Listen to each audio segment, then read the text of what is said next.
আন্দোলনের মাঠে ছিলেন না, মামলা হামলা কিংবা নির্যাতনের মুখেও ছিলেন না, ঘর ছাড়াও হতে হয়নি। এমন হাইব্রিডদের কারণে বদলে যাচ্ছে বিএনপির মাঠের চিত্র। বিগত দিনে ব্যবসা বাণিজ্য করেছেন, তাল মিলিয়ে চলেছেন আওয়ামী লীগ সরকারের সঙ্গে, তারাই এখন বনে গেছেন বিএনপির দাপুটে হর্তাকর্তা। এদের সঙ্গে আবার যোগ হয়েছে নব্য বিএনপির নামধারী অনেকে, যারা কখনোই সম্পৃক্ত ছিলেন না বিএনপিতে, তারাই এখন নানা জায়গায় দখল পর্বে নেতৃত্ব দিচ্ছেন। তারাই এখন তৃণমূলের ত্যাগীদের ওপর ছড়ি ঘোরাচ্ছেন। দলীয় কার্যালয় ছাড়াও বিভিন্ন সড়কের অলি গলিতে এখন তাদের ব্যানার, পোস্টার।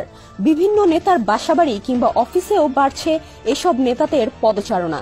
ভিড় করছেন বিভিন্ন লবিং তদবির নিয়ে।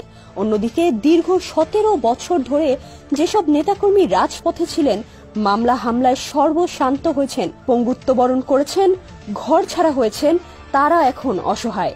হাইব্রিড নেতাদের চাপে তারা অনেকেই এখন দলীয় কার্যালয়, নেতাদের বাসাবাড়ি এড়িয়ে চলছেন। এছাড়াও অহেতুক মিথ্যা অভিযোগে বহিষ্কার আতঙ্ক নিয়ে নিজেদের গুটিয়ে নিয়েছেন অনেকে।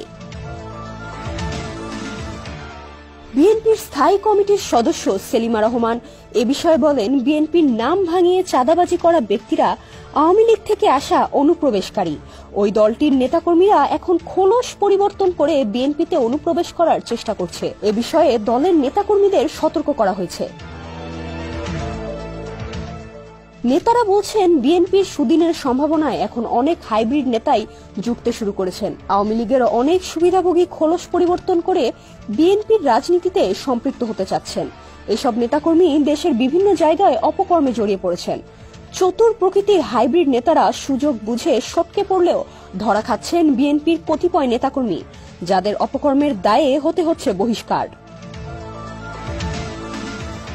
বগুড়ার ধুনট বিএনপির নেতাকর্মীরা জানান, শেখ হাসিনা সরকারের পতনের পর আওয়ামী লীগ নেতাকর্মীর একটি অংশ খোল পাল্টে এখন বিএনপি সেজেছে। তাদের দাপটে একসময় বিএনপি সোজা হয়ে দাঁড়াতে পারত না, এখন তারাই আবার বিএনপি হয়ে দাপট দেখাচ্ছে।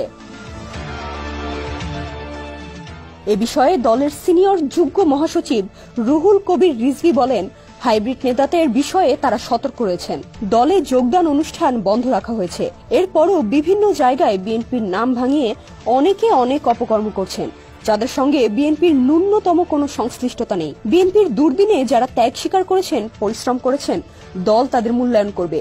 দলের ভারপ্রাপ্ত চেয়ারম্যান তারেক রহমান এ বিষয়ে তৃণমূলের নেতাকর্মীদের বিভিন্ন সময়ে আশ্বস্ত করেছেন।